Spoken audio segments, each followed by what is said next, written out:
ચાલો બાળકો, તો આજે આપણે પુષ્પના વિવિધ ભાગો વિશે શીખવાનું છે, બરોબર? તો મને પુષ્પનો પહેલો મુખ્ય ભાગ વજ્રપત્ર બતાવો જોઈને. ક્યાં છે પુષ્પમાં?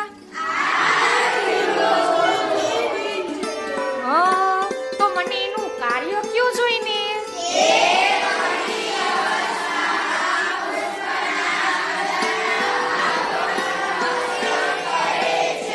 વેરી ગુડ, સરસ. તો હવે બીજો ભાગ પુષ્પનો દલપત્ર બતાવો જોઈને. ક્યાં છે પુષ્પમાં? સરસ. તો ચાલો હવે એનું કાર્ય કયું જોઈને?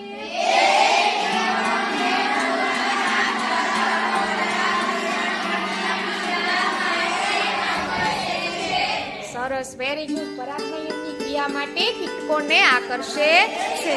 વેરી ગુડ, સરસ. તો હવે એના પછી પુકેસર બતાવો. પુકેસર ક્યાં છે પુષ્પમાં? સરસ, વેરી ગુડ. તો હવે એનું કાર્ય બોલો જોઈને.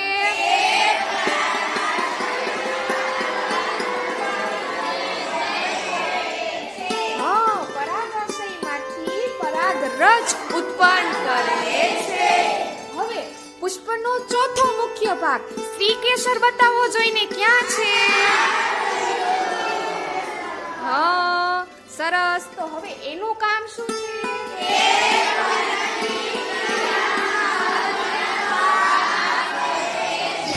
ફલનની ક્રિયામાં અગત્યનો ભાગ ભજવે છે.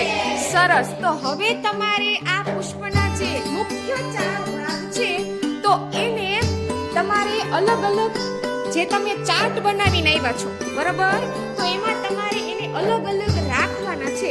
દલપત્ર છે તો એને દલપત્રનું જે ખાનું છે એમાં, વજ્રપત્ર છે તો વજ્રપત્રનું છે એમાં, બરાબર?